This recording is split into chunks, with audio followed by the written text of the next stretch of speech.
کیا کارروائی ہوئی، لاش کب گھر والوں کے حوالے کی، کب اور کیسے اسے غسل دیا گیا، ان سب باتوں کا مجھے کچھ پتہ نہیں چلا۔ میں باہر بچھی دری پر بیٹھا رہا۔ پولیس آفیسر وہیں مجھ سے پوچھ گچھ کرتا رہا۔ میں نے اسے یہ قطعی نہیں بتایا کہ میں نے اسے سونے کی زنجیر لی تھی، یہ بھی نہیں بتایا کہ میں نے اس کے بدن سے چمٹی ہوئی مکڑیاں بھی دیکھی تھیں، اور یہ بھی چھپا گیا کہ مجھے آج شام اسے لے کر نوچندی کے میلے میں شیوا جی کے پاس جانا تھا۔ میں نے چہل قدمی کے لیے نکلنے والی فرضی کہانی سنائی تھی، اسے تڑپتا ہوا بتایا تھا، یہ بھی بتایا تھا کہ وہ مجھ سے کچھ کہنا چاہتا تھا مگر کہہ نہیں پایا، اور بس۔ میڈیکل رپورٹ حیرت انگیز طور پر تحسین خالہ، چچا صاحب اور بڑی بوا کی رپورٹ سے مماثل تھی۔ یہ بھی خیال تھا کہ اب اس کیس کے چکر میں پچھلی دبی ہوئی فائلیں بھی نکال لی جائیں گی، مگر ان کا بھی وہی حشر ہونا تھا جو پچھلی فائلوں کا ہو چکا تھا۔ اس لیے اس طرف سے مجھے کوئی تشویش نہیں تھی، مجھے افسوس تھا، میں صدمے سے نڈھال تھا، میں مبشر کے کھو جانے سے بھی دل برداشتہ تھا، مجھے کچھ باتوں کے راز میں رہ جانے پر بے چینی بھی تھی، میں دوسری زنجیر پا کر خوفزدہ بھی تھا۔ اس مکڑی یا مکڑیوں کی تازہ کارروائی نے میرے ذہن میں بہت سے خدشات کو جنم دیا تھا، اور پریشانی لمحہ بلمحہ بڑھ رہی تھی۔ میں دادا کی وجہ سے بھی پریشان تھا، یہ فیصلہ کرنا میرے لیے مشکل ہو گیا تھا کہ مجھے شیوا جی سے ملنا چاہیے یا میں واپس دہلی پہنچ کر دادا کو اس نئی صورتحال سے آگاہ کر دوں۔ پھر شالی بابا نے مجھے چلتے چلتے کہا کہ میں تمہیں ملوں گا، مگر کہاں، کب اور کیسے، یہ سب جواب میرے پاس نہیں تھے۔ اب دوپہر ہو چکی تھی اور شام بھی یہیں ہونے والی تھی۔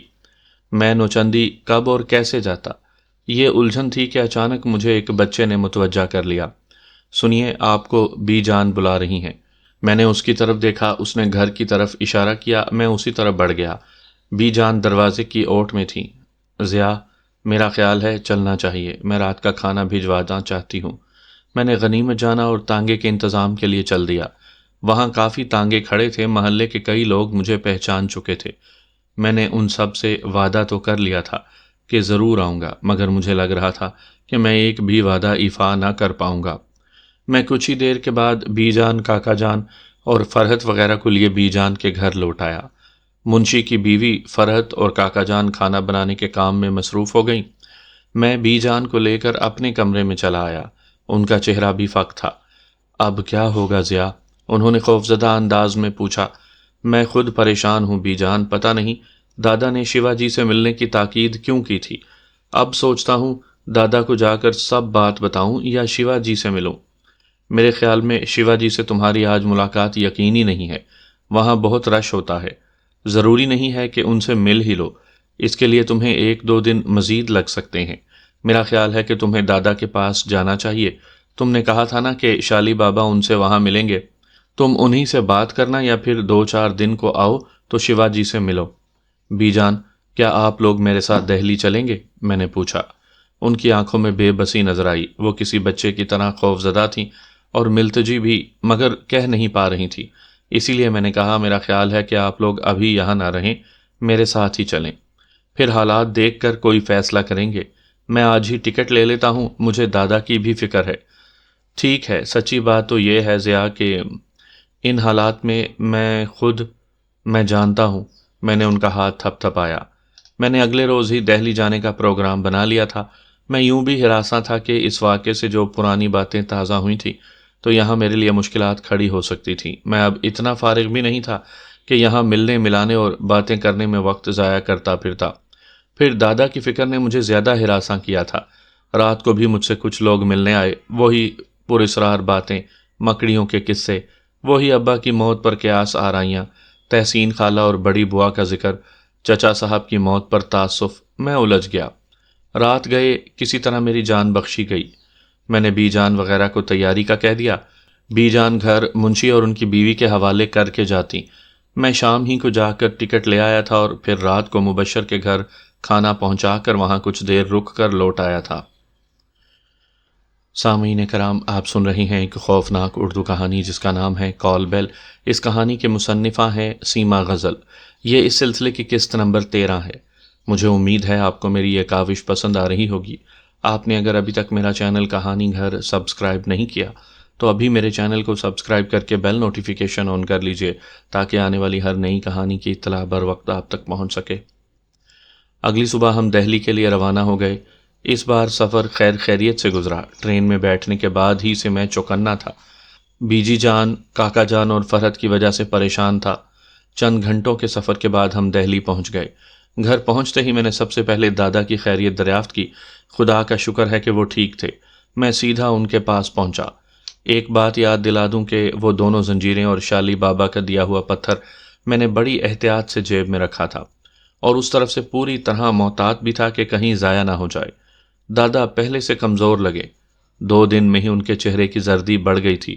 آنکھوں کے گرد پڑے ہلکے اور گہرے اور سیاہ ہو گئے تھے، مگر ان کی آنکھوں میں وہ بے رونقی نہیں تھی جو میں جانے سے پہلے دیکھ چکا تھا۔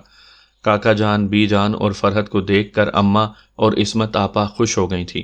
میں نے بی جان سے کہہ دیا تھا کہ فوری طور پر مبشر والے واقعے کا ذکر نہ کریں، ورنہ اماں بہت پریشان ہو جائیں گی۔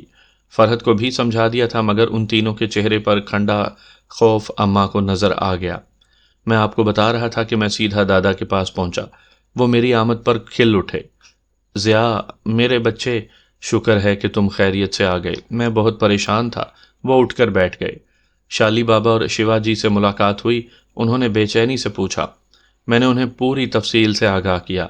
میں اب زنجیروں کے بارے میں بھی ان سے کچھ چھپانا نہیں چاہتا تھا، اس لیے میں نے مبشر والے واقعے کا ذکر بھی تفصیل سے کیا۔ اس دوران میں دادا سکتے کسی کیفیت میں بیٹھے سب کچھ سنتے رہے۔ ان کا چہرہ اسپاٹ تھا۔ میں اندازہ نہیں لگا سکا کہ اس واقعے سے متعلق وہ کیا سوچ رہے ہیں۔ جب میں سب کچھ بتا چکا تو میں نے وہ دونوں زنجیریں اور پتھر نکال کر ان کے سامنے رکھ دیا۔ وہ حیرت سے دونوں زنجیروں کو دیکھتے رہے۔ یہ تو دونوں ایک سی ہیں، ان کی ڈوبی ڈوبی سی آواز سنائی دی۔ جی دادا، میرا خیال ہے کہ اب یہ معاملہ زیادہ گمبھیر ہو گیا ہے۔ میں خود حیران ہوں کہ یہ دوسری زنجیر کہاں سے آ گئی اور مبشر کو کہاں سے ملی۔ وہ مجھ سے کیا کہنا چاہتا تھا؟ جو تمہارے پاس تھی وہ کون سی ہے؟ دادا نے ان دونوں زنجیروں کو ہتھیلی پر سجا کر دیکھتے ہوئے پوچھا۔ یہی تو غلطی ہوئی دادا۔ اس وقت مبشر دروازے پر آیا تھا، زنجیر اور پتھر میری دائیں جیب میں تھا، اور جب مبشر نے مجھے وہ زنجیر دی تو میں اسے دیکھ کر حیران ہوا، مگر وہ وقت بہت خطرناک تھا۔ میرے چاروں اطراف کچھ فاصلے پر لوگ چیخوں کی آواز سن کر دروازوں اور کھڑکیوں میں موجود تھے، بلکہ کچھ لوگ تو باہر بھی آ گئے تھے۔ میں نہیں چاہتا تھا کہ ان کی نگاہ میں وہ زنجیر آئے۔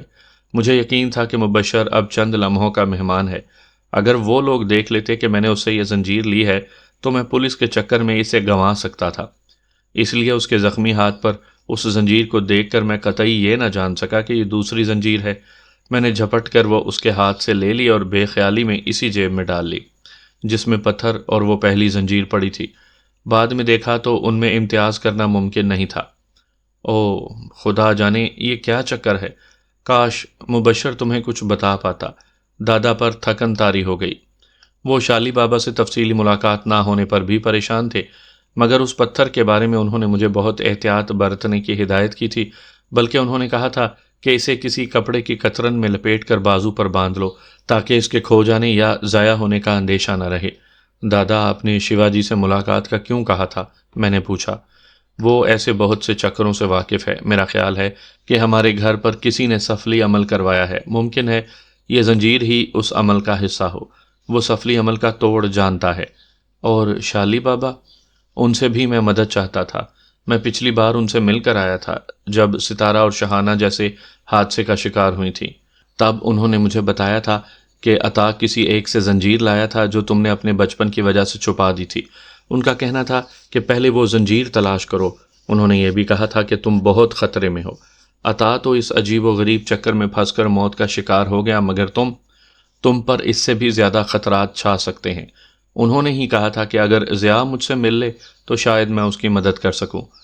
اور وہ انگریز؟ میں سخت متجسس تھا۔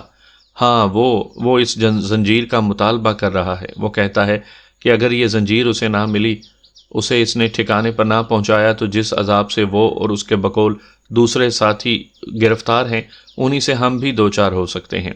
اور بیٹا ضیاء، اس کی بہت بری حالت ہے۔ جس جسمانی، قلبی اور روحانی تکلیف سے وہ دوچار ہے، تم اس کا تصور بھی نہیں کر سکتے۔ اس زنجیر کا اصل ٹھکانہ کیا ہے؟ پتہ نہیں، یہ اس نے نہیں بتایا، مگر میرا خیال ہے وہ اسے ملک سے باہر لے جانا چاہتا ہے۔ وہ کہتا ہے کہ سب سے زیادہ اذیت ایلن کو ہے۔ ایلن کا ذکر سن کر میں سناٹے میں رہ گیا۔ اب مجھے ٹرین میں اس انگریز لڑکی کی ملاقات یاد آ گئی، مگر میں نے نہ اس کا ذکر دادا سے کیا اور نہ اپنے خواب کا۔ وجہ صرف یہ تھی کہ وہ پھر میری طرف سے اور زیادہ پریشان ہو جاتے۔ ابھی تو اس بات سے تھوڑی بہت ڈھارس بندی ہوئی تھی کہ اس خوفناک سلسلے سے ہماری اور ہمارے خاندان کی جان چھوٹی ہوئی ہے، مگر میں تو یہ نہیں جانتا تھا کہ اس لڑکی کا نام کیا تھا جو ٹرین میں ملی تھی۔ اگر میں اسے دیکھ کر حواس باختہ نہ ہوتا تو شاید میں اس کا نام پوچھ لیتا، مگر میری تو حالت ہی غیر ہو گئی تھی۔ اب کیا آپ یہ زنجیر رابرٹ کو دینا چاہتے ہیں؟ سمجھ میں نہیں آ رہا۔ وہ ایک زنجیر کا طالب ہے اور یہ 2 بن چکی ہیں۔ تمہارے خیال میں اسے دونوں دے دینی چاہیے؟ اگر ہم اسے ایک دیتے ہیں تو پہلی بات تو یہ ہے کہ ہم یہ کیسے جان پائیں گے کہ وہ کون سی ہے جسے تم نے چرایا تھا، اور دوسری بات یہ کہ کیا دوسری کی ہمارے پاس موجودگی پھر کسی نئے خوفناک سلسلے کا آغاز تو نہیں بن جائے گی؟ کیا زنجیر رابرٹ کو دینے کے بعد ہمارے مسائل ختم ہو جائیں گے؟ میں نے ان کے سوال کا جواب دیے بغیر پوچھا۔ اس کا کہنا تو یہی ہے، وہ کہتا ہے کہ اس کی واپسی سے اس کے 4 ساتھیوں کے علاوہ ہم سب کی جانوں کے عذاب بھی ختم ہو سکتے ہیں۔ پھر یہ اسے دے دیں، تم خود جا کر اس سے ملو، وہ بمبئی میں ہے۔ میں 2-4 دن بعد وہاں جا پاؤں گا، لیکن اب آپ فکر نہ کریں، میرا خیال ہے کہ میں اس معاملے کو جلد نمٹا دوں گا۔ میں نے انہیں تسلی دی۔ شالی بابا سے تمہاری ملاقات کیسے ہوگی؟ دادا نے لیٹتے ہوئے پوچھا۔ پتہ نہیں دادا، انہوں نے یہ سب تو مجھے نہیں بتایا تھا، صرف اتنا کہا کہ وہ مجھ سے پھر ملیں گے۔ پھر ہم مبشر کی موت کے سلسلے میں باتیں کرتے رہے۔ میں نے دادا کو بتایا کہ میں چاہنے کے باوجود اپنے گھر نہیں جا سکا۔ دادا خود بھی نہیں چاہتے تھے کہ میں ایسا کوئی قدم اٹھاؤں۔ ابھی ہم گفتگو کر رہے تھے کہ کاکا جان، بی جان اور فرحت چلی آئیں۔ دادا ان لوگوں سے بہت محبت سے ملے۔ فرحت کو انہوں نے اپنے قریب بٹھا کر پیار کیا۔ پھر ان لوگوں کے جانے کے بعد مجھ سے بولے، ضیاء، پتہ نہیں کیوں میں خود کو فرحت کا مجرم محسوس کرتا ہوں۔ نہ عطا نے یہ حرکت کی ہوتی، نہ تم وہ زنجیر نکالتے، اور نہ ہی تحسین اسے تنہا چھوڑ کر جاتی۔ میں نے ان سے نگاہیں چرا لیں۔ مجھے لگا جیسے وہ خود کو مجرم محسوس کرنے کی بات میں مجھ میں احساس جرم پیدا کرنے کو کہہ رہے ہیں۔ میں نے اس جرم کے اعتراف میں قطعی حجاب محسوس نہیں کیا اور کہا، دادا، حالانکہ یہ احساس جرم مجھ میں ہونا چاہیے تھا، اصل مجرم تو میں ہوں۔ فرحت اکیلی ہے، بی جان یا کاکا جان کی پناہ تو بھربھری دیوار ہے بیٹا۔ میں نے چاہا تھا کہ رضا اور شجاع تیار ہوں تو میں اسے یہاں لے آؤں گا، مگر وہ دونوں انتہائی ناخلف ہیں۔ تم نے عطا کی صورت پائی ہے تو ان دونوں نے اس کی طبیعت۔ دادا، میں آپ کی خواہش پوری کرنے کو تیار ہوں، میں نے بلا جھجک کہہ دیا۔ فرحت اچھی لڑکی ہے، بی جان اور کاکا جان بھی اس کے لیے پریشان ہیں، مگر میں نہیں جانتا کہ اماں اور عصمت آپا کے علاوہ دادی۔ ان سب کو چھوڑو، اگر کسی کو کسی کی مشکل کا احساس نہ ہو تو اس مشکل کے حل سے کترایا نہیں جا سکتا۔ مجھے یہ جان کر خوشی ہوئی کہ تم حساس بھی ہو اور ذمہ دار بھی۔ میں نے کبھی تمہیں ایسا نہیں سمجھا تھا۔ میرا خیال تھا کہ تم بھی لاڈ میں بگڑ چکے ہوگے۔ میں آج ہی تمہاری اماں اور دادی سے بات کرتا ہوں۔ وہ میری بات سن کر بہت خوش ہو گئے تھے۔ میں ان سے اجازت لے کر اپنے کمرے میں چلا آیا۔ دادا نے دونوں زنجیریں مجھے دے دی تھیں اور چلتے ہوئے پھر تاکید کی تھی کہ شالی بابا کا دیا ہوا پتھر میں فی الفور موم جامع کر کے باندھ لوں۔ میں انہیں اچھا تو کہہ آیا تھا، مگر اسے بازو پر باندھنے یا گلے میں پہن لینے والی تجویز سے متفق نہیں تھا۔ ہاں، جیب میں رکھنا یا سوٹ کیس کی جیب میں ڈالے رہنا میرے لیے ممکن تھا۔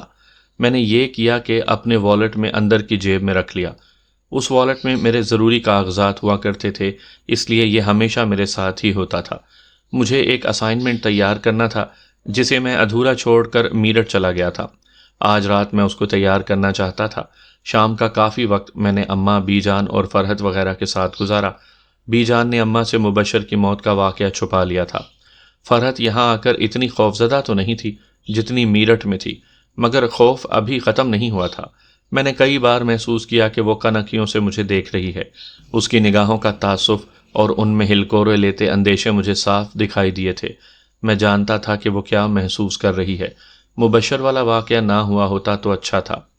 سارے زخم اس حادثے نے ہرے کیے تھے۔ میرے پاس ایک ہینڈ بیگ تھا جس میں میں اکثر اپنے ضروری کاغذات رکھا کرتا تھا، خاص طور پر اپنے آفس سے متعلق کاغذات۔ جس جگہ اور جس چیز پر ریسرچ کرتے تھے، اپنی مکمل تیاری تک ہمیں بڑی احتیاط سے رکھنا پڑتا تھا، اور یہ تیاری کبھی کبھی سالوں پر محیط ہو جایا کرتی تھی۔ اس ہینڈ بیگ میں 2 خفیہ خانے بھی تھے۔ یہ بیگ مجھے آفس کی جانب سے ملا تھا۔ بظاہر دیکھنے میں ایک درمیانے سائز کا بیگ تھا، مگر اس کے اندر کافی گنجائش تھی۔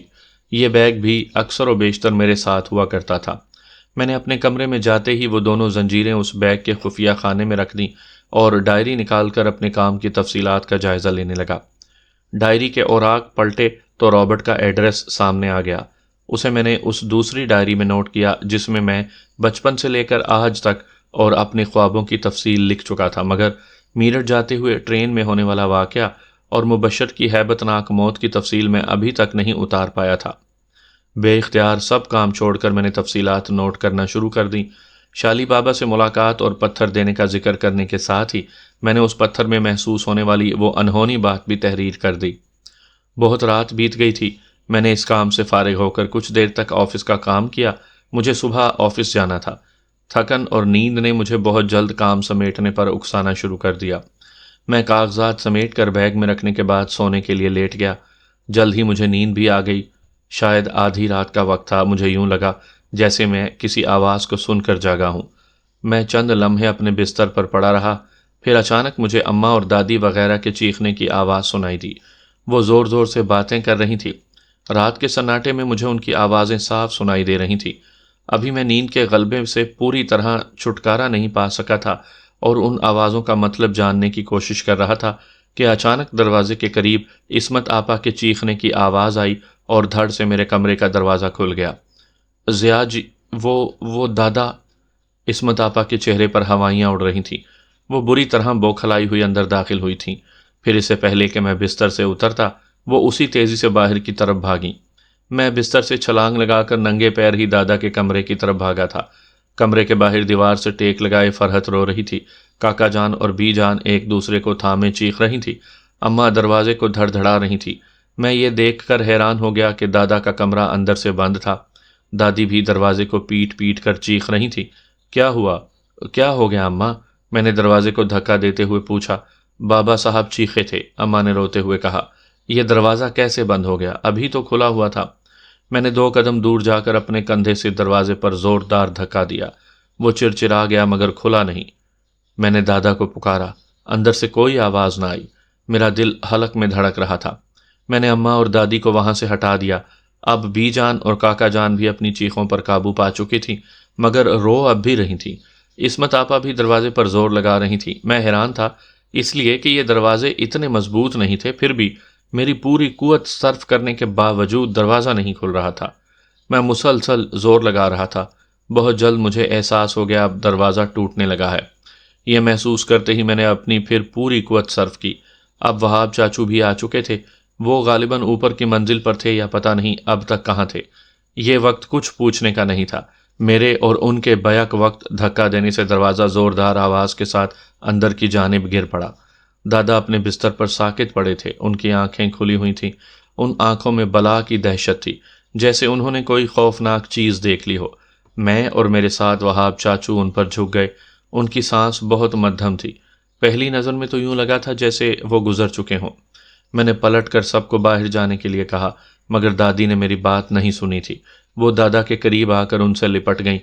اس لمحے مجھے یوں لگا جیسے دادا کے بدن کو زوردار جھٹکا لگا ہو۔ میں نے دادی کو ہٹاتے ہوئے چیخ کر وہاب چاچو سے کہا کہ وہ پچھلی گلی سے ڈاکٹر سکندر کو بلا لائیں۔ وہ الٹے قدموں باہر بھاگ کھڑے ہوئے۔ اب دادا نے آنکھیں دھیرے دھیرے موند لی تھی۔ میں نے دادی کو کھینچ کر ان سے علیحدہ کیا اور اماں سے کہا کہ وہ دادی کو لے جائیں۔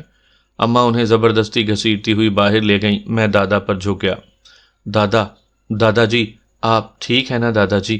انہوں نے کوئی جواب نہیں دیا، لیکن شاید ان کا تنفس بحال ہو رہا تھا۔ پھر میرے دیکھتے ہی دیکھتے انہوں نے گہرے سانس لینے شروع کر دیے۔ اماں پانی کا گلاس اور چمچہ لے آئی تھیں۔ میں نے چمچے سے ان کے حلق میں پانی ٹپکایا۔ ان کے ہونٹوں پر پپڑیاں سی جمی ہوئی تھیں۔ اتنی دیر میں چاچو ڈاکٹر کو لے آئے۔ ڈاکٹر سکندر نے فوراً ہی ان کا معائنہ کیا، فوری طور پر ایک انجیکشن لگایا، پانی سے بھیگا ہوا تولیہ منگوایا اور اس تولیے سے ان کا چہرہ اور گردن پہنچتے رہے۔ بار بار پانی ہونٹوں پر ٹپکاتے رہے۔ وہ بڑے غور سے دادا کے چہرے کو دیکھ رہے تھے۔ ایک ہاتھ ان کی نبض پر تھا۔ میں کبھی دادا کو اور کبھی ڈاکٹر سکندر کو دیکھ رہا تھا۔ ان کے چہرے پر تشویش تھی۔ دادا کا چہرہ دھیرے دھیرے سفید پڑتا جا رہا تھا اور اسی رفتار سے ڈاکٹر سکندر کے چہرے پر پھیلی مایوسی میں اضافہ ہو رہا تھا۔ میں بے چین ہو رہا تھا۔ مجھے ڈر لگ رہا تھا۔ میں دادا سے پوچھنا چاہتا تھا کہ وہ کیا محسوس کر رہے ہیں، انہوں نے کیا دیکھا تھا، وہ کیوں چیخے تھے، مگر میں بالکل بے بس تھا۔ اچانک ڈاکٹر سکندر بے چین ہو کر کھڑے ہو گئے، پھر انہوں نے اپنے دونوں ہاتھوں سے دادا کے سینے کو جھٹکے دینے شروع کر دیے۔ اس کا مطلب تھا کہ دادا کا دل بند ہو رہا تھا۔ اماں، دادی اور باقی تمام لوگ ابھی تک دروازے پر کھڑے اندر جھانک رہے تھے۔ دادی کی حالت بہت خراب تھی۔ میں نے جا کر انہیں اپنی باہوں میں بھینچ لیا۔ دادی، خدا سے دعا کریں اماں، دعا کریں۔ میں چیخ رہا تھا۔ میری طبیعت کی تمام بے چینی میری آواز میں گھل گئی تھی۔ اماں نے روتے ہوئے آسمان کی طرف ہاتھ اٹھا دیے۔ دادی برآمدے میں رکھے چھوٹے تخت پر سجدہ ریز ہو گئیں۔ میں پلٹ کر واپس کمرے میں آیا تو ڈاکٹر سکندر کے ہونٹوں پر خفیف سی مسکراہٹ دیکھ کر چونک اٹھا۔ دادا، جن کا تنفس ڈوب رہا تھا، اب پھر گہرے گہرے سانس لے رہے تھے۔ پلیز انہیں فوری ہسپتال لے جائیں، میں گاڑی لاتا ہوں، آپ تیار کریں۔ ڈاکٹر سکندر یہ کہہ کر تیزی سے باہر چلے گئے۔ میں نے اماں وغیرہ کو خوشخبری سنائی۔ منع دادا کا گھر یہاں سے دور نہیں تھا، مگر انہیں اس وقت کون اطلاع دیتا؟ میں دادا کو چھوڑ کر کہیں نہیں جانا چاہتا تھا اور وہاب چاچو بھی انہیں چھوڑنے کو تیار نہیں تھے۔ وہاب بیٹا، منع کو بلاؤ۔ دادی، جو اب رو رہی تھیں، پکار اٹھیں۔ میں نے اور اماں نے دادا کی ضروری چیزیں سمیٹیں، جن میں روز مرہ کی دوائیں، چپل، ایک جوڑی کپڑے اور کچھ دوسری اشیاء تھیں۔ میرا خیال تھا کہ شاید دادا کو ہسپتال میں داخل کر لیا جائے۔ گھر والوں کے چہروں پر اب قدرے اطمینان تھا، ورنہ اس سے قبل ان کے چہرے انہی واقعات کی وجہ سے خوف سے مسخ ہو رہے تھے۔ دادا کی آنکھیں میں نے دیکھی تھی۔ میں حیران تھا کہ دروازہ کس نے بند کیا تھا، کیونکہ وہ کبھی دروازہ بند کر کے نہیں سوتے تھے۔ باقی لوگ شاید ان باتوں کی طرف دھیان نہیں دے پائے تھے۔ میں پریشان تھا۔ مجھے احساس ہو رہا تھا کہ شاید اب دادا کو زیادہ مہلت نہ ملے، اور میں عجلت میں تھا۔ میں ان سے پوچھنا چاہتا تھا، مجھے خوف تھا کہ کہیں وہ بھی مبشر کی طرح بغیر کچھ بتائے ہی آنکھیں بند نہ کر لیں۔ مجھے یقین تھا کہ کوئی نہ کوئی بات ہوئی ہے۔ میں نے انہیں سونے سے قبل جس حالت میں چھوڑا تھا وہ قدرے اطمینان بخش تھی۔ چند لمحوں کے بعد وہاب چاچو کے ساتھ طاہر بھائی، جو منع دادا کی حیثیت سے تو میرے چچا تھے، مگر زہرا آپا سے شادی کے بعد میرے بہنوئی بن گئے تھے، اور منع دادا کے ساتھ منی دادی بھی روتی ہوئی آ پہنچی۔ ڈاکٹر سکندر بھی عین اسی وقت آ گئے۔ ہم چند ہی لمحوں کے بعد دادا کو لے کر قریبی سرکاری ہسپتال پہنچ گئے۔ ڈاکٹروں نے مکمل چیک اپ کے بعد ان کی ذہنی حالت کو مفلوج قرار دے دیا۔ مکمل طور پر آرام اور علاج کی غرض سے انہیں داخل کر لیا گیا۔ ڈاکٹرز کا کہنا تھا کہ کسی صدمے یا خوف کی وجہ سے ذہنی توازن بگڑ گیا ہے۔ وہ جلد ہی نارمل ہو جائیں گے، مگر اس کے لیے ضروری ہے کہ مکمل ذہنی آرام اور پرسکون نیند ملتی رہے۔ گھر والے یہ سن کر بہت پریشان ہو گئے تھے۔ پھر ان کا بلڈ پریشر بھی بہت لو ہو گیا تھا، جس نے ان کی صحت پر اثر ڈالا تھا۔ وہ یوں بھی بے حد کمزور اور بوڑھے تھے۔ میں جانتا تھا کہ آج کل وہ کسی ذہنی انتشار کا شکار تھے۔ پھر ڈاکٹرز کی رائے سن کر مجھے یقین ہو گیا کہ میرا شک محض شک نہیں تھا، یقیناً کوئی بات ہوئی تھی۔ جو کچھ بھی تھا، منع دادا ان کے پاس رکنے کو تیار تھے، مگر میں نے انہیں منع کر دیا۔ میں ان کے قریب رہنا چاہتا تھا۔ میرا ان کے قریب رہنا نہایت ضروری تھا۔ میرے اصرار پر گھر کے دوسرے افراد 1 گھنٹے کے بعد یہ سن کر کہ اب دادا کی طبیعت بہتر ہے اور ڈاکٹر انہیں سکون آور انجیکشن دے کر سلا چکے ہیں، گھر چلے گئے۔ ڈاکٹر سکندر نے اس بارے میں ہماری بہت مدد کی۔ انہی کی وجہ سے ہسپتال کے بہترین ڈاکٹرز نے دادا کا معائنہ کیا تھا۔ میں گھر والوں کے جانے کے بعد دادا کے قریب ہی بیٹھا رہا۔ دادا کا چہرہ سفید ہو رہا تھا۔ بہت دھیمی دھیمی سانس کے سوا ان میں زندگی کے آثار کی قطعی رمق نہ تھی۔ ساکت، کمزور جسم، چہرے پر ویرانی، ٹھنڈے ہاتھ پاؤں اور ناک اور ٹھوڑی کی زردی انہیں زندگی سے بہت دور ظاہر کر رہی تھی، مگر وہ زندہ تھے۔ ڈاکٹر اپنا اطمینان کرنے کے بعد جا چکے تھے۔ میں بہت بے چین اور بہت بے بس تھا۔ میں نیند پوری نہیں کر سکا تھا، تھکن بھی نہیں اتری تھی، مگر اب نہ تھکن تھی نہ نیند۔ دادا کے پرائیویٹ روم میں ایک بیڈ اور تھا، مگر پریشانی میں اس روز میں نے پہلی بار سگریٹ پیا۔ میں کھڑکی میں آ کر کھڑا ہوا۔ باہر ٹھنڈی ہوا چل رہی تھی۔ دور تک لان پھیلا ہوا تھا، جس میں کھلے خوبصورت پھول چاندنی میں چمکتے ہوئے محسوس ہو رہے تھے۔ جہاں لان ختم ہوتا تھا وہاں گیٹ تھا، اور گیٹ کے بالکل برابر میں ہسپتال کا میڈیکل سٹور تھا، جس کا ایک دروازہ اندر کی طرف اور دوسرا دروازہ باہر کی طرف تھا۔ میں نے پلٹ کر دادا کی طرف دیکھا۔ وہ بے خبر تھے۔ میں دھیرے سے کمرے سے باہر آ گیا، بے وجہ ہی گیٹ کی طرف بڑھا۔ میڈیکل سٹور کے پاس جا کر کھڑا ہوا تو وہاں کچھ فاصلے پر ایک پان کا کیبن کھلا ہوا تھا۔ وہاں جا کر سگریٹ خریدا اور واپس کمرے میں آ گیا۔ اگر مجھے دادا کو دیے گئے خواب آور انجیکشن کا علم نہ ہوتا تو شاید میں اس کمرے میں کبھی سگریٹ نہ پیتا، مگر اس وقت میں نے بے دھڑک سگریٹ سلگا لیا اور کھڑکی میں کھڑا ہو کر پورا سگریٹ پھونک ڈالا۔ اس دوران میرا ذہن مختلف باتیں سوچتا رہا اور میں بار بار دادا کو بھی چیک کرتا رہا۔ مجھے ڈر تھا کہ دادا کو کچھ ہو نہ جائے۔ میں نے آسمانوں کو پہلے سرمئی، سرخ اور پھر سیمی ہوتے دیکھا، مگر دادا کی نیند گہری تھی۔ خاموش اور پرسکوت ہسپتال کے چکنے فرش پر پہلے جمعداروں کے ننگے پیروں کی مدھم آہٹ، پھر ڈاکٹرز کے بوٹوں کی چرچراہٹ اور پھر آنے والوں کے قدموں کی شور مچاتی چاپ ابھری۔ چہل پہل شروع ہو گئی۔ مریضوں کے اٹھنے اور برتنوں کے کھڑکنے کی آوازوں نے سارے سناٹے کو نگل لیا، مگر دادا سوتے رہے۔ ڈاکٹرز راؤنڈ پر نکلے ہوئے تھے۔ میں کئی بار ڈیوٹی روم کے چکر لگا آیا۔ سٹاف نرس نے مجھے ہر بار تسلی دے کر لوٹا دیا کہ میں اپنے کمرے ہی میں ڈاکٹرز کا انتظار کروں۔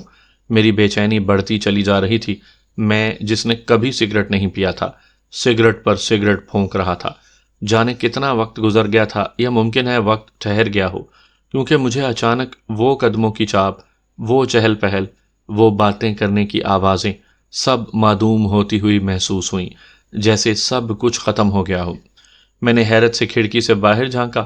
باہر کا کوریڈور ویران تھا، لان سنسان تھا، یہاں تک کہ یہاں سے نظر آنے والے بیرونی گیٹ تک جانے والا راستہ، جہاں لوگ کچھ دیر پہلے آ جا رہے تھے، بالکل تنہا تھا، اور کھلے ہوئے گیٹ کے باہر بھی بلا کی ویرانی چھائی ہوئی تھی۔ بے پناہ مصروف سڑک بالکل ویران تھی۔ ہوا تھم چکی تھی، اونچے اونچے درخت ساکت تھے۔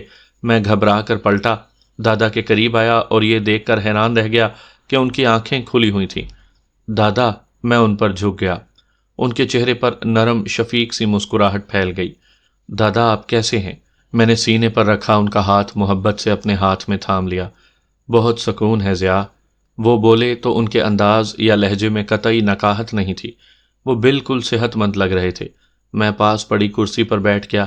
میری نگاہیں ان کی آنکھوں کے اندر لہریں لیتے سکون کو صاف دیکھ سکتی تھی۔ میں نے ایسا سکون، ایسی طمانینت اور اس قدر امن اس سے پہلے کسی آنکھ میں نہیں دیکھا تھا۔ دادا، کیا ہو گیا تھا؟ میں نے وقت ضائع کیے بغیر سوال کر لیا۔ کیا؟ وہ چونکے۔ میں نے ان کی آنکھوں کی پرسکون کیفیت میں ایسی ہلچل محسوس کی جیسے کسی نے ٹھہرے پانی کی جھیل میں کوئی کنکر اچھال دیا ہو۔ بے چینی کی لہریں سی اٹھیں اور دور دور تک پھیل گئیں۔ پھر یوں لگا جیسے انہیں کچھ یاد آ گیا ہو۔ وہ ایک دم دہشت زدہ ہو گئے۔ میں ان پر مزید جھک گیا۔ مجھے یقین ہو گیا کہ اب مجھ پر کوئی خوفناک انکشاف ہونے والا ہے۔ دادا کچھ بتانے والے ہیں، مگر آواز نہ آئی۔ ہاں، ان کی آنکھوں کے اندر مجھے بے کراں صحرا سا لہراتا ضرور دکھائی دیا، اور پھر میرے دیکھتے ہی دیکھتے اس صحرا میں لاکھوں سنہری سنہری مکڑیاں رینگنے لگیں۔ میری آنکھیں پھٹی کی پھٹی رہ گئیں۔ مجھے یوں لگا جیسے جو کچھ دادا نے دیکھا تھا مجھے بالکل وہی نظر آ رہا ہے۔ اس صحرا میں جھومتا وہ شخص جانے کس کونے سے نکل کر میرے عین سامنے آ گیا تھا۔ اس کے لمبے لمبے بال لٹوں کی شکل میں ہوا میں اڑ رہے تھے۔ چاروں طرف اڑتی اس دھول میں وہ گول گول گھوم رہا تھا۔ میں اپنی بصارت کا پورا زور لگا کر اس کی صورت دیکھنے کی کوشش کرنا چاہتا تھا، مگر ناکام تھا۔ روشنی اس کے چہرے پر سے یوں گزر رہی تھی جیسے کسی قید خانے میں نصب سرچ لائٹ پل بھر کو چمک کر اندھیرے کو مزید گہرے سیاہ خوفناک دھبوں میں تبدیل کرتی ہوئی گزر جاتی ہے۔ وہی ویرانی، وہی ہیبت، وہی تاریکی، اور پھر اچانک اس شخص نے زمین پر گھٹنوں کے بل گر کر سر اوپر اٹھایا۔ حلق کے بل یوں چیخا جیسے کسی نے اسے ذبح کر دیا ہو، اور ساتھ ہی میرے حلق سے چیخ نکل گئی، اس لیے کہ وہ شخص جو اپنے ننگے بدن کو ایک سیاہ چادر سے ڈھانپے ہوئے تھا، جس کے بالوں کی لمبی لمبی لٹیں اس کے چہرے کو چھپائے ہوئے تھیں، جس کے حلق سے کربناک چیخ نکلی تھی، وہ ابا تھے۔ سر اوپر اٹھاتے ہی بالوں کی لٹوں نے ان کے چہرے کو آزاد کر دیا تھا۔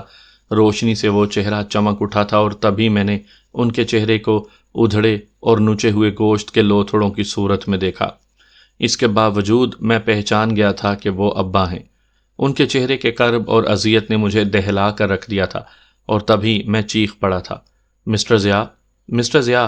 کوئی میرے کاندھے کو پکڑ کر زور زور سے ہلا رہا تھا۔ میں اچھل پڑا۔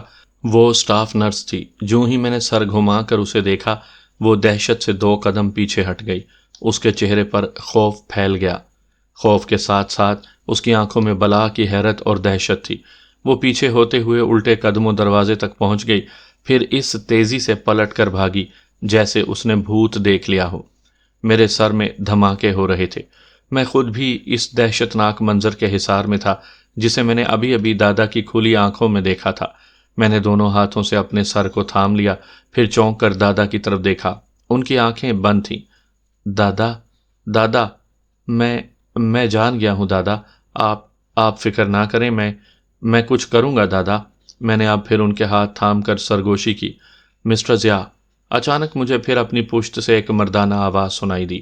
میں نے دھیرے سے پلٹ کر دیکھا، وہ ڈاکٹر عرفان تھے۔ مجھ پر نگاہ پڑتے ہی ان کے چہرے کے عضلات تن گئے، ان کی آنکھوں میں حیرت اور دہشت موجیں مارنے لگی۔